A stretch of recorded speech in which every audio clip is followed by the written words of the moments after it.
Good morning students, welcome back to study hub. तो आज हम लोग पढ़ने वाले हैं आपका last topic, that is Indian foreign trade. Indian foreign trade के बारे में पढ़ेंगे, लास्ट में करेंगे कुछ मोस्ट इंपॉर्टेंट एमसीक्यूज। तो स्टार्ट करते हैं। सबसे पहले जो है आपको पता होना चाहिए कि फॉरेन ट्रेड का मतलब क्या है। फॉरेन ट्रेड का मतलब होता है विदेशी व्यापार। तो foreign trade refers to the exchange of goods and services between the countries जो आपस में गुड्स एंड सर्विसेज का एक्सचेंज करती है, यानी कि यहाँ से कोई सामान दूसरी कंट्री में जा रहा है, दूसरी कंट्री से सामान आ रहा है, उसी को हम बोलेंगे फॉरेन ट्रेड यानी कि विदेशी व्यापार।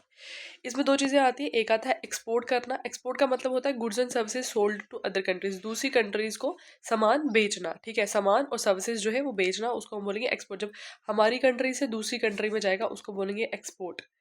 जब दूसरी कंट्री से हमारी कंट्री से आएगा, ठीक है, जब हम ये वहां से खरीदेंगे, परचेज फ्रॉम अदर कंट्री, उसको बोलेंगे इम्पोर्ट करना। ठीक है, ये दोनों टर्म याद रखें। एक्सपोर्ट मतलब यहाँ से बाहर भेजना, इम्पोर्ट मतलब यहाँ से अपनी कंट्री में लाना परचेज करके। इंडिया जो है एक्सपोर्ट करता है फार्मास्यूटिकल्स, आईटी सर्विसेज, टेक्सटाइल्स, ये सारी चीज़ें जो है इंडिया अपनी कंट्री से दूसरी कंट्री में हम भेजते हैं। और इम्पोर्ट की बात की जाए तो क्रूड ऑयल, गोल्ड और इलेक्ट्रॉनिक्स चीज़ें, ये चीज़ें जो है हम लोग दूसरी कंट्री से परचेज करते हैं। ठीक है, फॉरेन ट्रेड की अगर हम बात करें तो मैंने वही बताया, इंपोर्ट ट्रेड का मतलब क्या होता है, परचेज करना दूसरी कंट्री से। जैसे कि हम क्रूड ऑयल लेते हैं मिडल ईस्ट से, ठीक है, तो इलेक्ट्रॉनिक्स लेते हैं चाइना से, गोल्ड लेते हैं यूएई से। ठीक है, और एक्सपोर्ट क्या करते हैं हम लोग, एक्सपोर्ट की बात करें तो हम यहाँ से आईटी सर्विसेज जो है वो एक्सपोर्ट करते हैं। फार्मास्यूटिकल्स हो गया, राइस एंड स्पाइसेस हो गए, ये सारी चीज़ें हम यहाँ से एक्सपोर्ट करते हैं, सेल करते हैं गुड्स की टू द फॉरेन कंट्रीज। ठीक है, फिर एक टर्म आती है इंटरपोर्ट ट्रेड। इंटरपोर्ट का ट्रेड का मतलब क्या होता है कि कुछ कंट्रीज ऐसी होती है जो एक कंट्री से सामान लेती है और दूसरी कंट्री में जाकर के बेच देती है। सपोज इंडिया है, ठीक है, इंडिया ने एक्सपोर्ट किया एक्सपोर्ट किया कोई चीज़ दुबई को, ठीक है, दुबई को हमने कोई चीज़ बेची, दुबई ने वही चीज़ जो है उसको री एक्सपोर्ट किया टू द यूएसए। तो इसी टर्म को जो है हम बोलेंगे एंटरपोर्ट। ठीक है, एंटरपोर्ट का मतलब होता है importing goods from one country and re exporting them to the another country. अब दुबई कर क्या रहा है, इंडिया से कर रहा है इम्पोर्ट। हम तो एक्सपोर्ट कर रहे हैं, लेकिन दुबई इंडिया से इम्पोर्ट कर रहा है और यूएसए को ये चीज़ एक्सपोर्ट कर रहा है। ठीक है, तो इसी चीज़ को हम क्या बोलेंगे, इसी चीज़ को हम बोलेंगे एंटरपोर्ट ट्रेड। ठीक है, दुबई इम्पोर्ट करता है गुड्स और फिर उसको एक्सपोर्ट करता है वापिस से।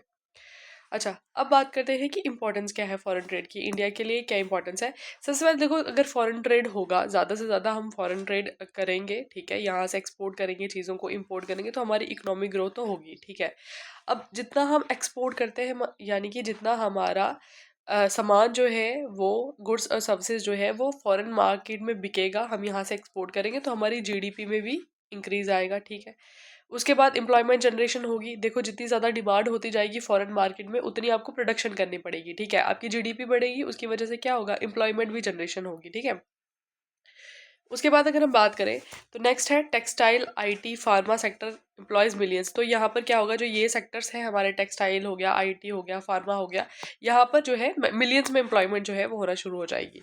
फॉरेन एक्सचेंज अर्निंग, ऑब्वियस सी बात है, जब कोई बाहर वाली कंट्री हमारे इंडिया से गुड्स और सर्विसेज लेंगी तो वो क्या करेंगे, वो फॉरेन जो है जैसे कि डॉलर वगैरह में जो है वो डील करेंगे, तो उससे फॉरेन एक्सचेंज बढ़ेगा, जिसकी वजह से हमारा फॉरेन एक्सचेंज रिजर्व जो है वो मेंटेन होगा। ठीक है, अब हमें एक्सेस टू टेक्नोलॉजी मिलेगा, किसकी वजह से, फॉरेन ट्रेड की वजह से, क्योंकि हम एडवांस टेक्नोलॉजी जो है उसको इंपोर्ट करेंगे। ठीक है, इंटरनेशनल रिलेशंस हमारे बाकी कंट्रीज़ के साथ, जिस जिस कंट्री से हम सामान लेंगे या जहाँ पर हम लोग एक्सपोर्ट करेंगे, वहाँ से हमारे क्या होंगे, इंटरनेशनल रिलेशंस जो है वो अच्छे होंगे, और डिप्लोमेटिक रिलेशंस जो हैं वो भी हमारे अच्छे होंगे।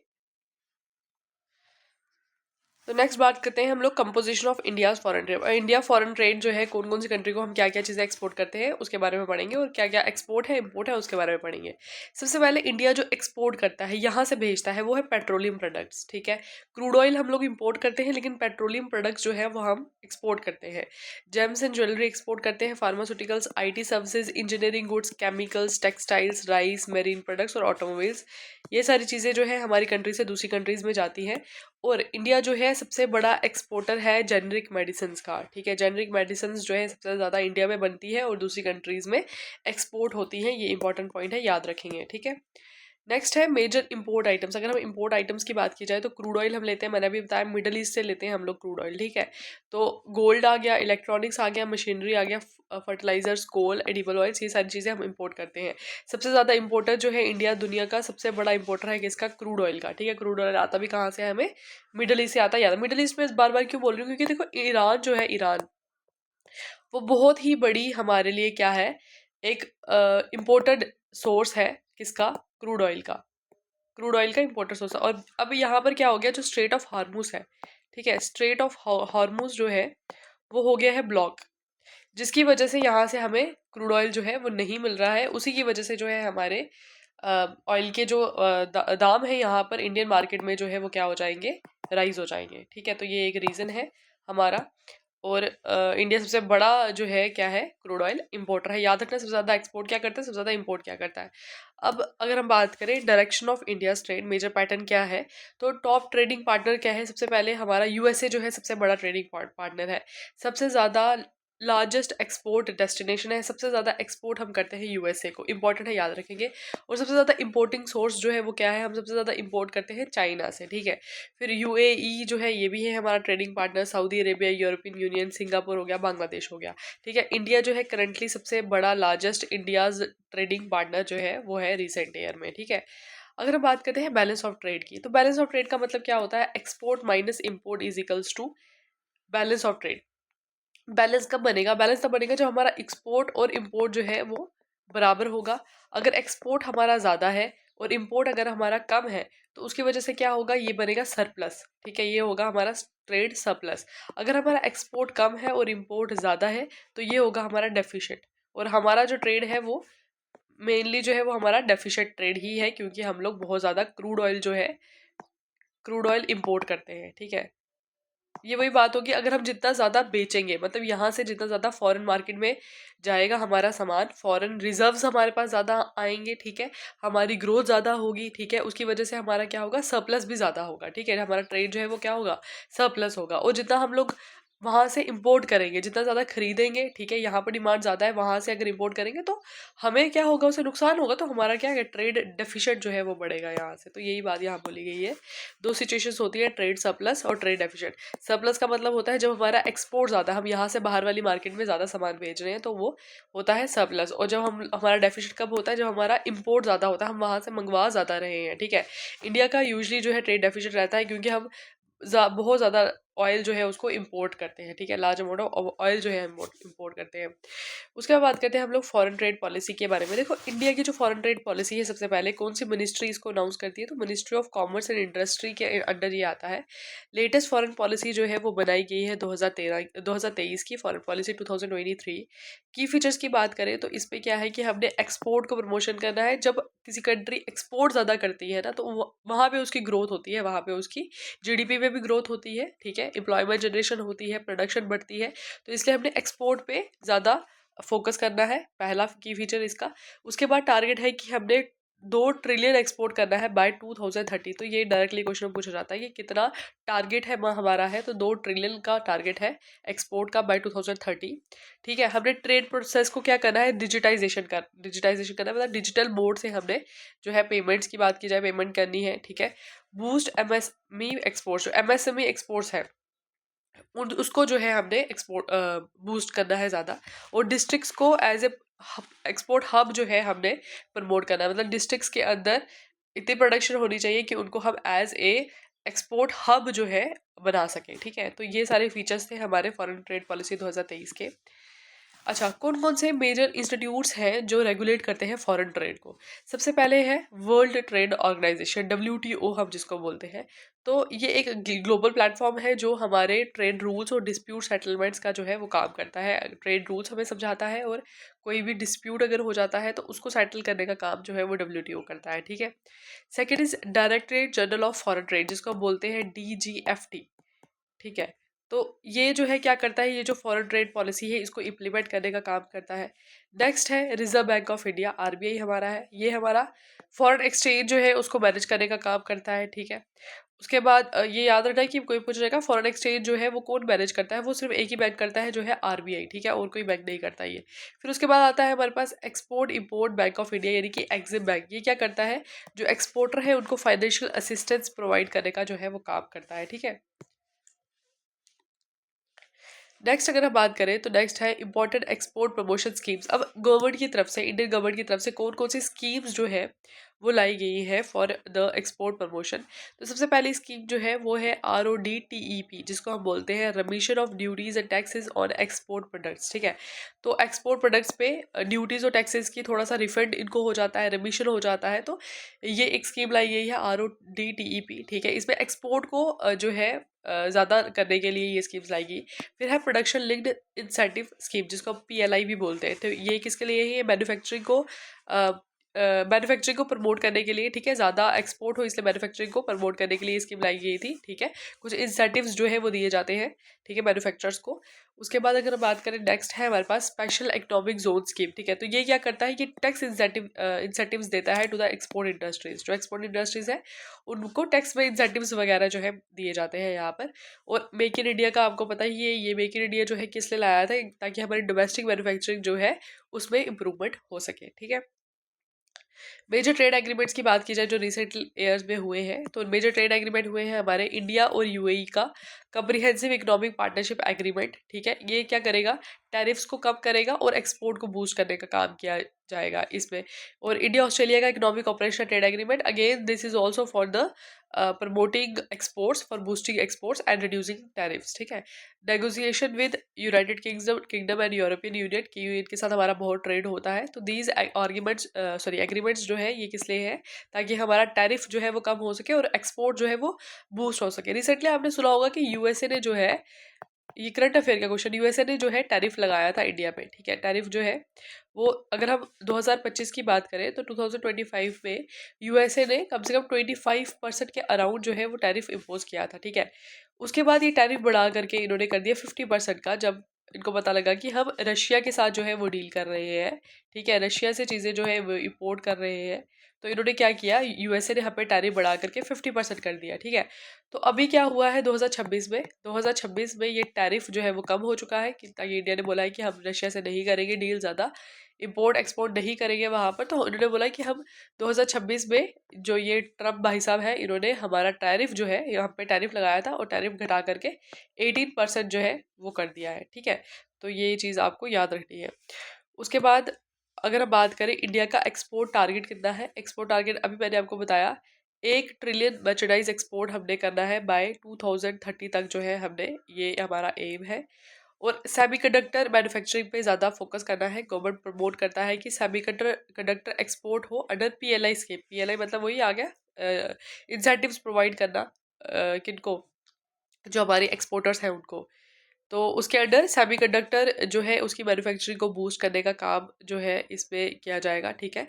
रुपी ट्रेड मैकेनिज्म में इंडिया इंकरेज करता है कि जो ट्रेड सेटलमेंट्स है वो हमारे इंडियन रूपी में किया जाए। तो कुछ कंट्रीज है इस चीज़ को एक्सेप्ट करती है। रिसेंटली श्रीलंका और रशिया जो है, इन्होंने इस चीज़ पे एग्रीमेंट किया है कि हाँ, हम लोग जो है इंडियन रूपी में जो है वो हम लोग ट्रेड सेटलमेंट जो है वो करेंगे, ठीक है, डॉलर में नहीं करेंगे।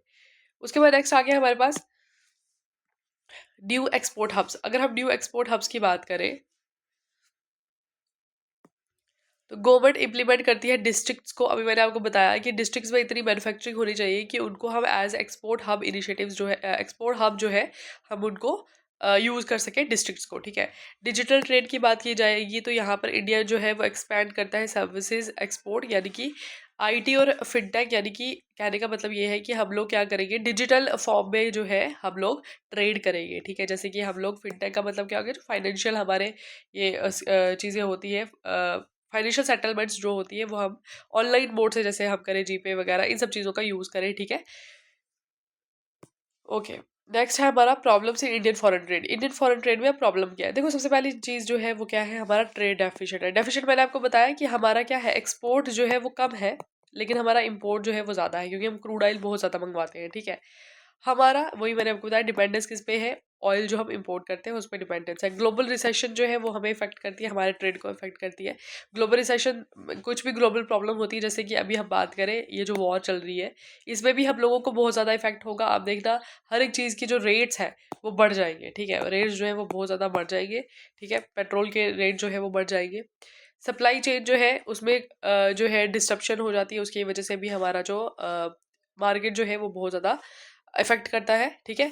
प्रोटेक्शनिज्म इन डेवलप्ड कंट्रीज, अब देखो जो कुछ डेवलप्ड कंट्रीज है वो क्या करती है, जैसे यूएसए है अगर हम फॉर एग्जांपल, तो कुछ डेवलप्ड कंट्रीज जो है वो ऐसा करती है कि वो, अब यूएसए तो नहीं करता, यूएसए तो हमारा सबसे बड़ा एक्सपोर्ट डेस्टिनेशन है, लेकिन कुछ कंट्रीज क्या करेगी, वो क्या करेगी, वो प्रमोट करेगी कि उनके जो लोकल लोकल प्रोडक्ट्स है वही बिके, हम दूसरी कंट्री से जो है वो इम्पोर्ट नहीं करें, इसलिए जो है इंडिया को मार्केट नहीं मिलती है अपने प्रोडक्ट्स को बेचने के लिए। तो प्रोटेक्शनिज्म का मतलब ये है कि डेवलप्ड कंट्री प्रोटेक्शनिज्म जो है वो यूज़ करती है, जिसकी वजह से हमारा इंडिया फॉरेन ट्रेड जो है वो इफेक्ट करता है। अब वेज क्या है, क्या कर सकते हैं हम लोग, अब है एक्सपोर्ट डाइवर्सिफिकेशन। एक्सपोर्ट डाइवर्सिफिकेशन का मतलब क्या हो गया कि डिफरेंट डिफरेंट मार्केट्स में जा करके अपने प्रोडक्ट्स को बेचना, ठीक है, डिफरेंट डिफरेंट चीज़ों को एक्सपोर्ट करना, तो ये हो गया export diversification. Manufacturing growth, manufacturing पे ज़्यादा फोकस करना, जैसे एमएसएमईज मैंने आपको बताया उनको बूस्ट करना है, वहाँ पे मैन्युफैक्चरिंग करनी है। डिस्ट्रिक्ट्स जो है उनको हमने एज एक्सपोर्टिंग हब बनाना है, वहाँ पे मैन्युफैक्चरिंग ज़्यादा करनी है, तो मैन्युफैक्चरिंग की ग्रोथ होने की वजह से हमारा फॉरेन ट्रेड इंप्रूव हो सकता है। इंफ्रास्ट्रक्चर डेवलपमेंट ये बहुत ज़रूरी है, क्योंकि अगर इंफ्रा अच्छा नहीं होगा तो आपकी जो है ग्रोथ अच्छी नहीं होगी, आपका जो है प्रोडक्ट्स अच्छे नहीं होंगे, आपकी जो है जीडीपी जो है उसमें भी इफेक्ट नहीं आएगा, वो भी इम्प्रूव नहीं होगी। तो फॉरेन ट्रेड जो है वो डायरेक्टली जो है वो डिपेंड करता है आपका इंफ्रास्ट्रक्चर जो है वो कैसा है, ठीक है। ट्रेड एग्रीमेंट्स हमने करने हैं ज़्यादा से ज़्यादा कंट्रीज के साथ, जो है हमने ट्रेड एग्रीमेंट्स करने हैं, ठीक है। स्किल डेवलपमेंट करनी है, ठीक है, लोगों को स्किल प्रोवाइड करनी है ताकि वो इंडस्ट्रीज में जो है वो काम कर सके, ठीक है। आईटी सर्विसेज जो है वो दे सके फॉरेन कंट्रीज में जा करके। तो these are the ways to improve the foreign trade, ठीक है। अब पढ़ेंगे कुछ इंपॉर्टेंट एमसीक्यूज, इसके जवाब आपने देने हैं। कौन सी ऑर्गेनाइजेशन जो है वो ग्लोबल ट्रेड को रेगुलेट करती है, तो मैंने आपको बताया था WTO, that is world trade organisation जो है वो रेगुलेट करती है ग्लोबल ट्रेड को, ठीक है। इंडिया का लार्जेस्ट ट्रेडिंग पार्टनर, ठीक है, तो अभी के हिसाब से तो यूएसए जो है वो सबसे बड़ा हमारा ट्रेडिंग पार्टनर है। अगर हम एक्सपोर्ट की बात करें तो सबसे ज़्यादा एक्सपोर्ट यहाँ करते हैं, सबसे ज़्यादा इम्पोर्ट जो है वो हम चाइना से करते हैं, ठीक है। नेक्स्ट क्वेश्चन है, directorate general of foreign trade works under, ये कौन सी मिनिस्ट्री के अंदर काम करता है, तो मैंने आपको बताया था कॉमर्स मिनिस्ट्री के अंदर जो है ये काम करता है, directorate general of foreign trade. Next is RODTEP scheme जो है ये किससे रिलेटेड है, तो मैंने आपको बताया था कि एक्सपोर्ट इंसेंटिव्स जो है वो प्रोवाइड किए जाते हैं इस स्कीम के अंडर, ठीक है। नेक्स्ट इज इंडिया जो है मेनली इंपोर्ट करता है, इंपोर्ट क्या करती है, सबसे ज़्यादा इंपोर्ट जो है वो हमारा क्या है, सबसे ज़्यादा इंपोर्ट हमारा पेट्रोलियम है, ठीक है। नेक्स्ट इज कौन सी कंट्री जो है वो मेजर एक्सपोर्ट डेस्टिनेशन है इंडिया का, तो ये यूएसए जो है वो है एक्सपोर्ट डेस्टिनेशन सबसे बड़ी। ट्रेड डेफिसिट कब आता है, ट्रेड डेफिसिट का मतलब क्या होता है, मैंने आपको बताया था जब हमारा इंपोर्ट जो है वो ज़्यादा है, एक्सपोर्ट जो है वो कम है, तब हमारा आता है ट्रेड डेफिसिट, ठीक है। एग्जिम बैंक जो है वो किससे रिलेटेड है, एक्सपोर्ट इंपोर्ट फाइनेंसिंग जो है, ये फाइनेंशियल असिस्टेंस जो है वो भी प्रोवाइड करता है टू द एक्सपोर्टिंग इंडस्ट्रीज जो होती है उनको, ठीक है। इंडिया यूएई ट्रेड एग्रीमेंट जो है उसको बोल देंगे कॉम्प्रिहेंसिव इकोनॉमिक पार्टनरशिप एग्रीमेंट, ठीक है, CEPA। इंडिया जो है वो लार्जर एक्सपोर्टर है, एक्सपोर्ट हम सबसे ज़्यादा क्या करते हैं, तो जेनरिक मेडिसिन जो होती है, ठीक है, वो जो सस्ती वाली दवाइयाँ होती है, लेकिन उनमें जो है चीज़ें वही होती हैं, उनको हम जो है सबसे ज़्यादा यहाँ से एक्सपोर्ट करते हैं, ठीक है। तो आज के लिए बस इतना ही, आई होप आपको ये चीज़ें समझ आई होंगी, ठीक है। तो ये हमारा लास्ट टॉपिक था इंडियन फॉरेन ट्रेड। कांस्टेबल का जो जनरल नॉलेज का पोर्शन है वो ख़त्म हो चुका है। अब हम नेक्स्ट देखते हैं कि या तो इसके MCQs करवाना स्टार्ट करेंगे, या अब SI का सिलेबस जो है उसको डीप में करवाना स्टार्ट करेंगे, ठीक है। तो ठीक है, फिर आज के लिए बस इतना ही। Okay, bye bye, have a nice day.